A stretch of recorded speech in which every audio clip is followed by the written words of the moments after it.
New York's infamous Blue Note era comes to Mars Hill January 24th for a special one-night-only concert at Mars Landing Galleries.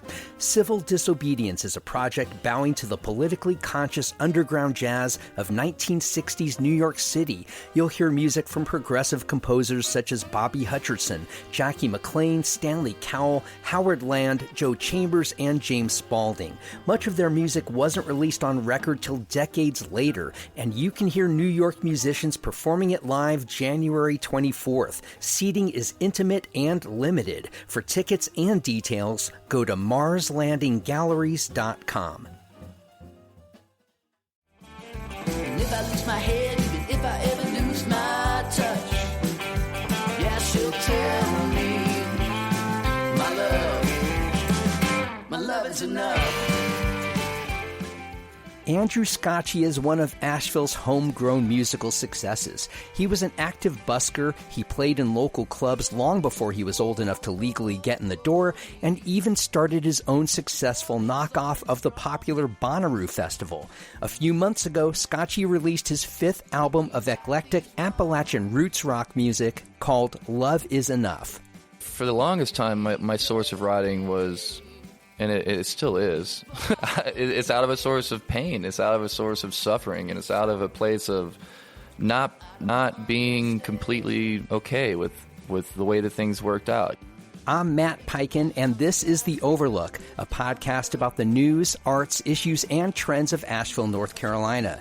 Today, I talk with Andrew Scotchie about his early life in music, recount the classic years of his Barnaroo Festival in Weaverville, and the influence of his father, both when he was alive and after his tragic shooting death. We also talk about how his lyrical evolution plays out on the new album.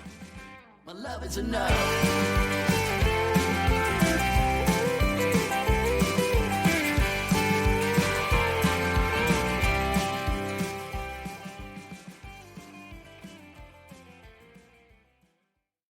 I began my conversation by asking Andrew whether he was raised with any artistic foundation. Oh, yeah. My dad never played, but he was very musically inclined. He would turn a song up and go, ooh, listen to this drum fill right here. Listen to this part. Oh, this melody is so beautiful, right? I love this part. And he would talk about music in a way where you would think that he was a musician. And a few of his siblings were creative as well growing up. They ended up being writers or sculptors. And so there was always a little bit of that floating around in our family. But as far as picking up an instrument, me and my oldest brother were the first ones to do that. And my dad took us to concerts all the time. And growing up here in Asheville. Your dad took you to concerts. What kind of music did you have in your bones? Oh, man. I remember he took me to see Woody Wood when I was, probably like, I couldn't even get into Jack Wood, Yeah. I had to stand in that little area right there, and I had to watch through the glass. Every now and then he'd turn around and give me a thumbs up, like, you good? So he'd go in and have a good time, and you'd be standing outside. Just a couple times, yeah. It wasn't like a common thing. Okay.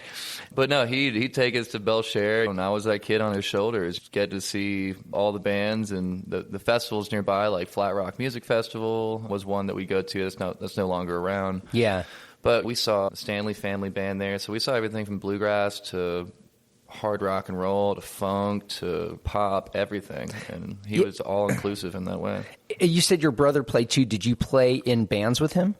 So he was the first one. We got back from a concert in 2003. It was 38 Special, Mother's Finest, and Leonard Skinner. And we got back from that show. My brother was like, we're going to play guitar. I'm like, okay, cool. And we started taking guitar lessons, and surely enough, he started hanging out and finding friends in school that played and everything. And I would go and hang out with him after school some days and his friends, and I'd sit in the corner and listen to them play the current pop punk songs that were like taking over the airwaves at that time. And so he was the first one to get a band and gig around a little bit, and then I got addicted to it as well. And my first band was middle school. You mentioned how you had a lot of styles infused in you, from funk, hard rock, R&B, soul. If you listen to your music now, you seem sort of agnostic in that way. Some people say, I want to be in a 12-bar blues band. Right. I want to play in a metal band. Did you have any of that? I think it was more so just as long as it had good energy, it was exciting. It was something you could sink your teeth into as far as something you enjoyed playing. I think that was always the focus. It didn't really matter what kind of genre it was. Of course, I firmly believe that rock and roll is a very unifying genre and one that will last forever. But yeah, there's elements of blues, there's elements of punk, there's elements of funk, there's a lot of Appalachian roots in what I do. That's clear, very, yeah. Yeah, I think that it was important from a young age to get exposed to all that stuff and go into it. And luckily, I did have people that I played with, and I had some mentor figures that never really shooed anything away from me. They were more so like they would point things out and show me things. Was it always clear that you were going to channel your direction as an adult into music when you were young? Was that never in question? It was pretty clear that I was going to be an entertainer in some way. I definitely, to make people laugh, I like to.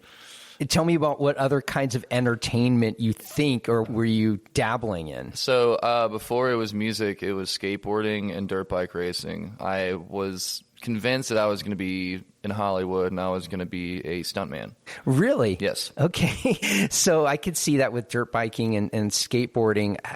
Did you try that for a while? Did you look into avenues to do that? I was just we're talking 10 years old till 13, 14. The first I think creative thing that I put my stamp on was actually a series of home videos. Because these were the days of Jackass and MTV, and that was everything.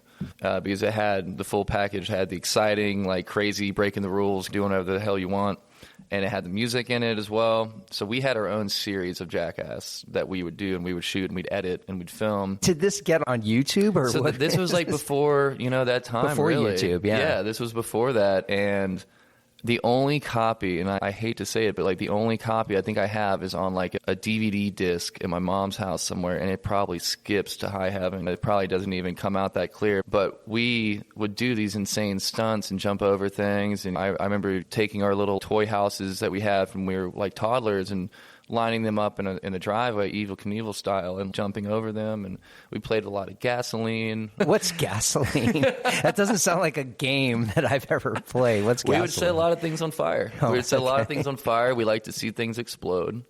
Did you ever channel that in your music? Did you ever put explosions on stage? We haven't yet. I've taken a pretty large sparkler and attached it to the end of my guitar.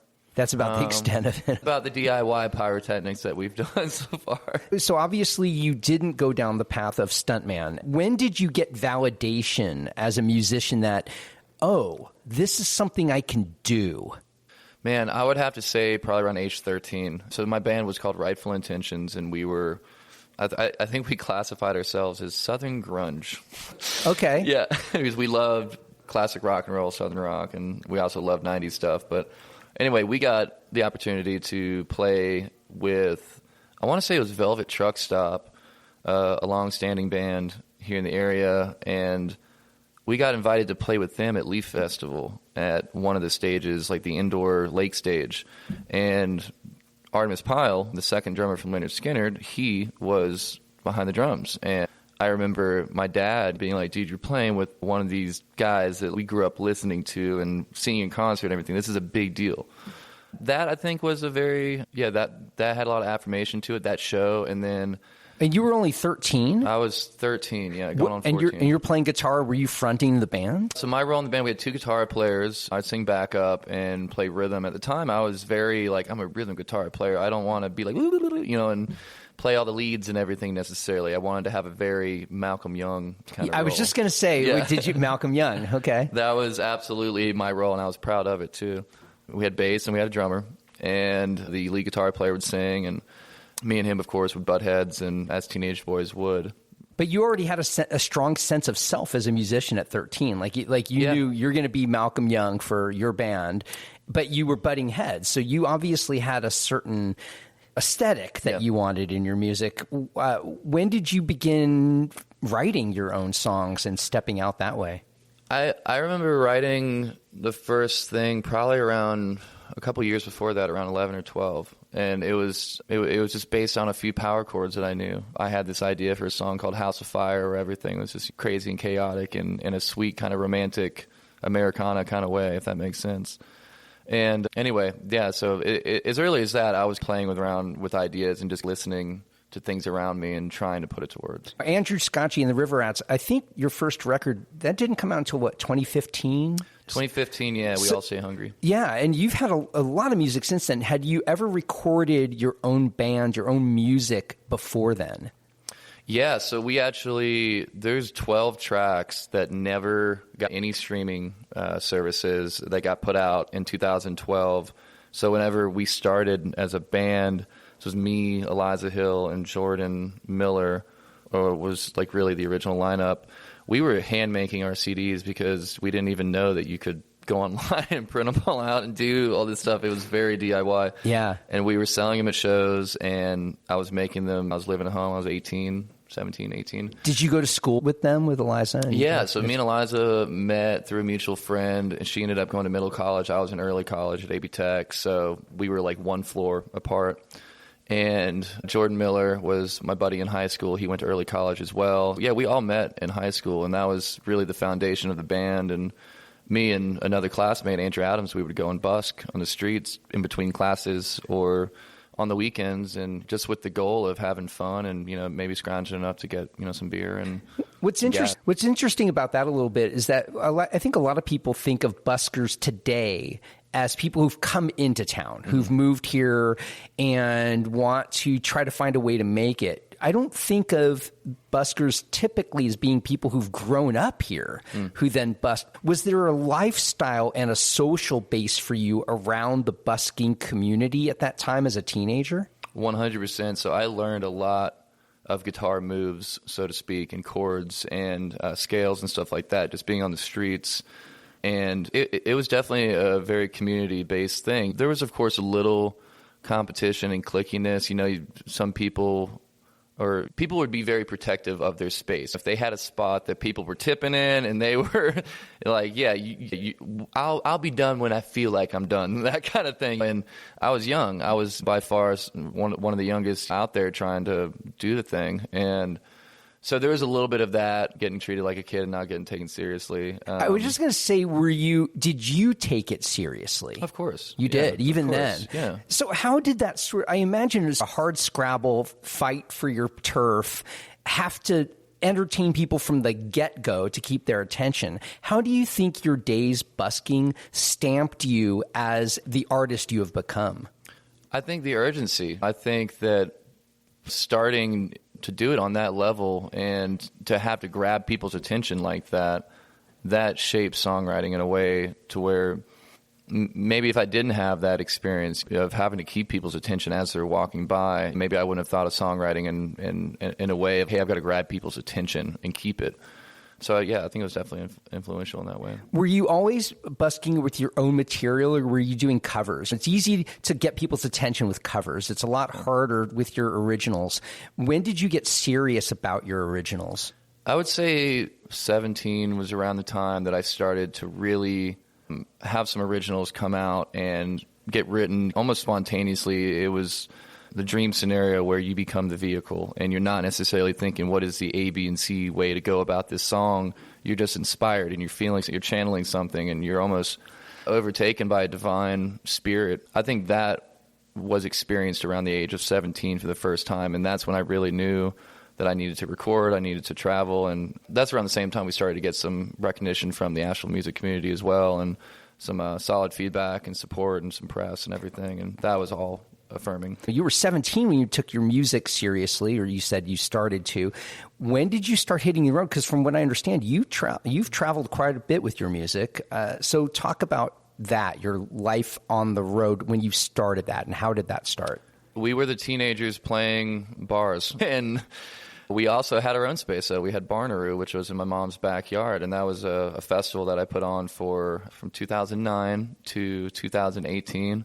And I will be bringing it back as soon as I'm able. Wait, Barnaroo? Yeah, Barnaroo. Not Bonaroo. No, Barnaroo. Barnaroo. Okay, Yeah. I don't know. I had not heard of Barnaroo. This was 2009. We started just kind of collective of teenagers that needed a place to play. And we didn't know how to book any shows on our own, so we took my dad's old barn that was in Weaverville, still is in Weaverville, and we plopped down a stage, and we actually had somebody come in, build a stage that knew how to do it, and I had a PA system that my dad had got me like 2 years prior, and we would just like, oh, you're in a band, come play. And then we'd become friends with people on Facebook and be like, hey, I've got a band in Athens, Georgia. Cool, come on down and play. And then we'll come up to Athens, or we'll go to Athens and play. Greenville, same thing, Atlanta, Charlotte.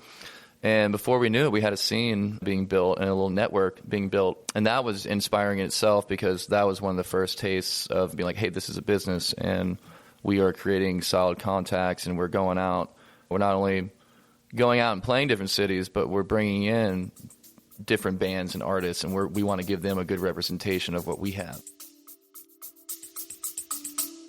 More after this.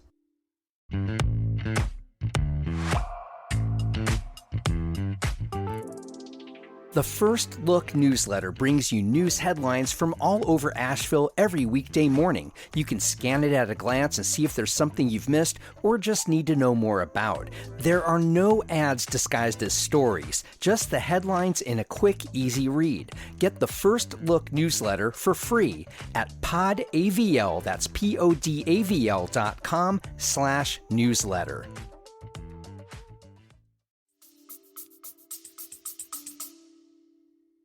What a cool thing that you developed very organically, this network of other bands. You could go play in their cities, obviously, then you had a place to crash. Yeah. They would come here and play that festival. Yeah. Why did you stop Barnaroo? So in 2013, it had reached the point where the secret was out. We ran out of parties. This is my mom's backyard. I mean, cars would be everywhere. And In Weaverville? Yeah. Okay. And the cops knew about it, and they would love to show up and basically do like a whole dazed and confused kind of like scatter, like kind of thing. And we weren't doing anything wrong at all. We were just playing very loud music late at night. Before there were noise ordinances. There was probably one in place. Actually, I know there was one in place because I had a neighbor hit me with a noise violation, and I had to go to court. I was 19, and that was an interesting experience. As the producer of this festival, you had to go to court for that? Yeah, I was the guy. It was on me. And my mom, it wasn't like she was like, yeah, you got to go take care of this. It was more so I wanted to take responsibility, and it ended up just being a whole thing where he wanted to just show me that he had the power to take me to court. And it was in that same summer that I met Frances Tacey of Franny's Farm, and she now has Franny's Pharmacy here and all over the place, really. She's like the hemptress, I think is what they call her. Okay. And anyway, she had just planted seeds at Franny's Farm in Leicester, North Carolina, about 15 minutes from downtown Asheville. And she hired us to come and play something called Farm Fest. This was her introduction to the community. This was her inviting people into her farm. And it was a very organic, kind of just fun backyard party. There were sheep and goats and a donkey and everything, and plenty of places to camp. And it was just this beautiful, almost euphoric experience. And I remember me and Frances hit it off. And I think a month later, we got together, me, her, and one of her assistants got together, and she was like, what if you take Barnaroo and you move it here? And that's what we got planning, and we did it that fall. Wow. So did you start thinking your career was going to be, you're going to be a musician, you're going to do your music, but you're also going to be an event producer, and the combination of the two, and you're going to just make your home here and in this region, and that's going to stamp your economic and creative future? I knew that doing or producing a festival and creating a tight-knit community where love was the essential ingredient, and respect and good music was at the helm. I knew if we were doing that, and if I was doing that with people I loved, then I was creating a family and creating something that could never be destroyed. I had a sense of that early on, and it kept getting demonstrated to me as the years went on at Franny's, because it got better and better. And there were hard lessons to learn. There were good moments or low moments, and I had pride in the fact that I was not just on one side of the curtain, so to speak. I was out there performing and traveling with my band and putting out music, but I was also bringing in bands, and I was finding sponsorships and everything. And I noticed that people didn't necessarily just treat me like a guitar player or a singer. They treated me like an equal. They treated me like a businessman. And I really appreciated that because that's the kind of respect that I wanted. Did that extend to when you were also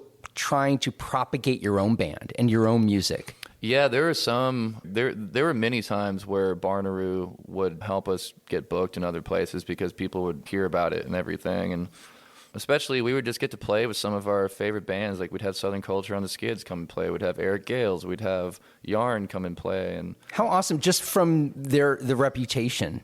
Yeah, I would just reach out. I didn't really think too much about it. I would just message them and be like, you would reach out to Eric Gales. Okay, wow. Artist to artist, or did you know their booking agent? I would either message their page or I would find a booking contact, and I believed in very clear communication and everything like that. I never tried to oversell it for what it was. I was like, this is a grassroots music festival. We're not a giant multi-stage festival yet, maybe one day, but this is a very unique thing that the community has grown to love, and if you want to be part of it, we'd love to have you. When did Barnaroo end for you? The last one was in September of 2018, and that was debatably the best year as far as lineup and production. We had Danny from the Salvage Station. He brought out one of his stages, and one thing to note with Barnaroo is we always had a portion of the proceeds benefit the Asheville Music School. And that was something that I think Francis might have suggested it early on. And that kind of formed an idea in my head. You got to go out there, you got to play, you got to be an artist and everything, but you got to give back too. You got to try to influence the next generation. You got to try to be good to people the way that music was good to you, if that makes sense. We hadn't hit the pandemic yet. 2018, you had what you said, arguably your best festival. Yeah. Why did it discontinue? I was too busy touring. Like I was too busy traveling with the band. So later, a couple months after that, we were on the heels of a tour going out to Colorado, Utah, Idaho for a month. And that in itself is massive planning, but it's also just so much mental space and emotional space. And I had only planned to take 2019, just take a hiatus and just take a little break because we were touring all over the place that year. Of course, 2020 hit, and I was like, definitely not. 2021, definitely not. 22, I was like, maybe, but it's still not really there. And like some people had moved. Some people had moved away.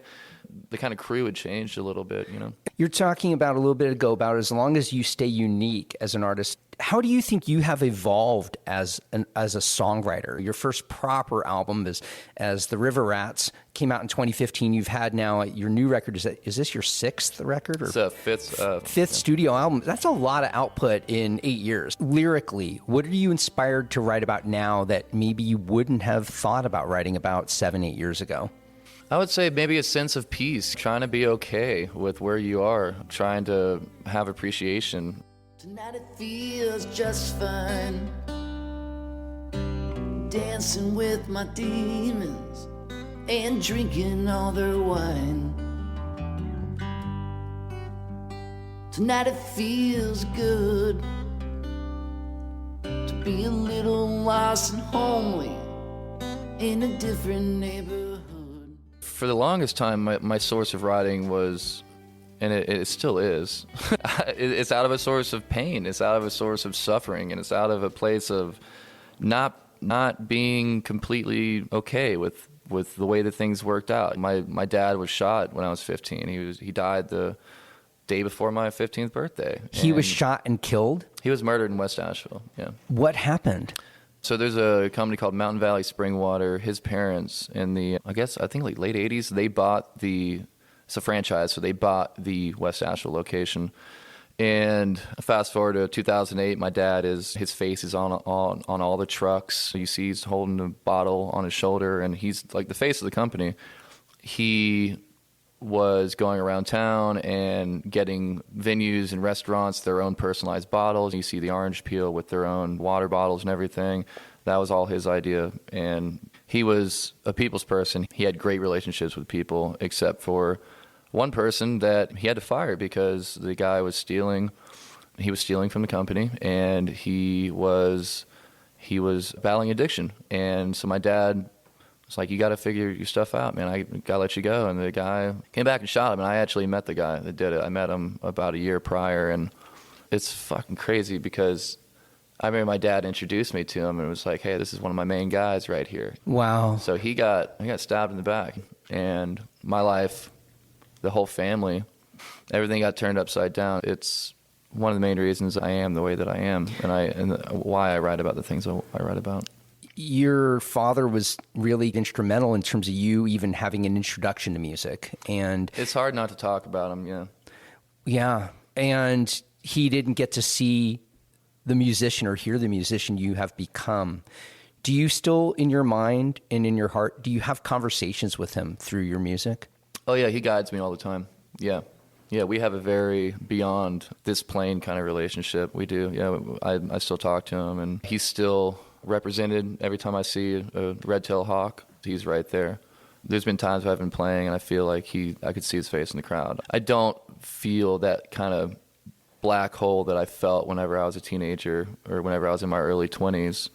And a lot of what I did in my early 20s with Barnaroo and with touring and how vigorous I was with it and how busy I was, partially a way to silence that stuff and to have an outlet and to keep moving, because I felt like if I stopped moving, if I stopped doing something, the pain would come back and everything. It seems like from what you're saying, you spent a lot of years trying to run from it. Yeah. And then you have learned to not only not run from it, but to face it and really embrace it.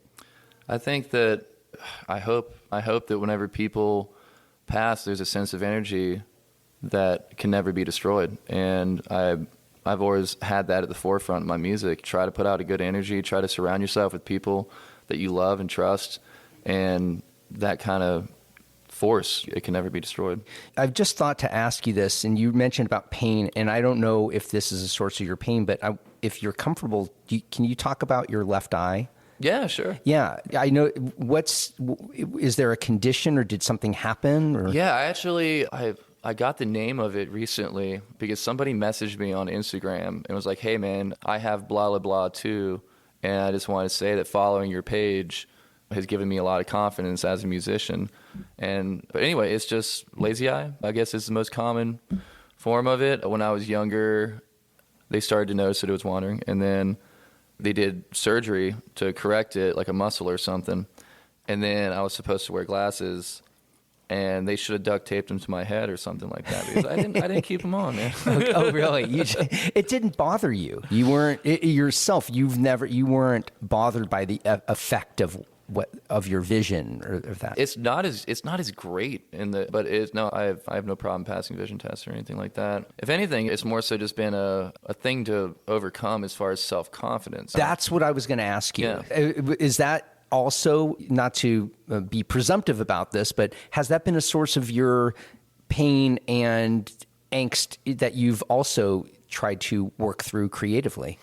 I think, if anything, yeah, I remember as a kid, I was really shy. Like, outside of school, I was a different person. In school, I was very shy and very nervous, and didn't have a lot of self-confidence. And luckily, though, my dad and getting into music and everything gave me more confidence and showed me it didn't matter.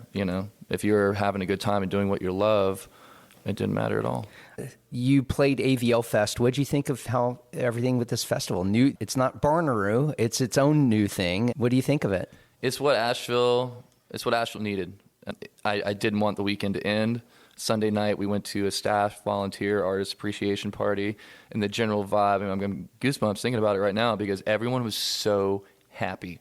And you had this feeling of like, we're in the renaissance of Asheville. Like we are in a part that's going to be written about, talked about for generations to come. And Jeff Whitworth and Brian Matheny, I think they did a great job. They were presented with a lot of hurdles and a lot of logistical nightmares. What they did, 15 venues, 200 plus artists. Yeah, crazy. Over 4 days. I was just helping out a little bit, and it was just like a sense of, hey, we're at the beginning of something very exciting and a new chapter. Is there anything we haven't talked about that you want to talk about or want people to know?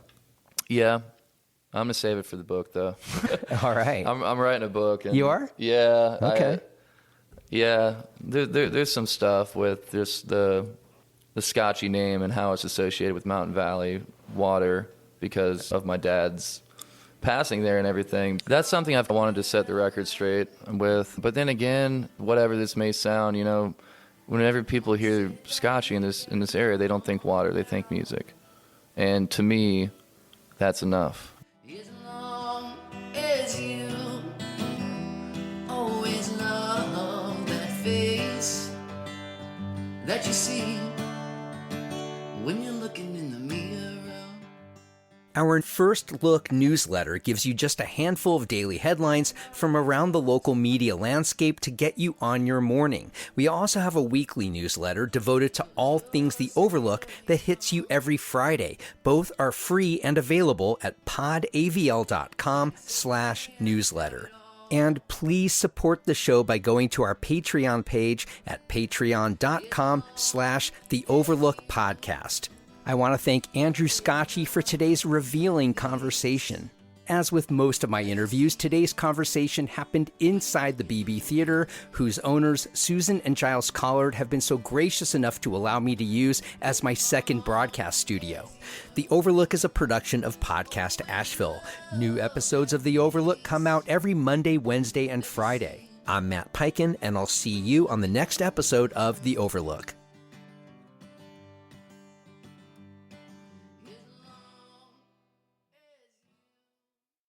Curious how the word y'all has conquered the English-speaking world? Ever wonder why there are so many dollar stores and what they mean to the American landscape? I'm Anissa Khalifa, host of the new podcast, The Broadside, from North Carolina Public Radio. We explore stories at the heart of the American South. Each week, we go beyond the headlines and cover a single topic that impacts our region, and explain how it reverberates across the country. Follow The Broadside wherever you get your podcasts.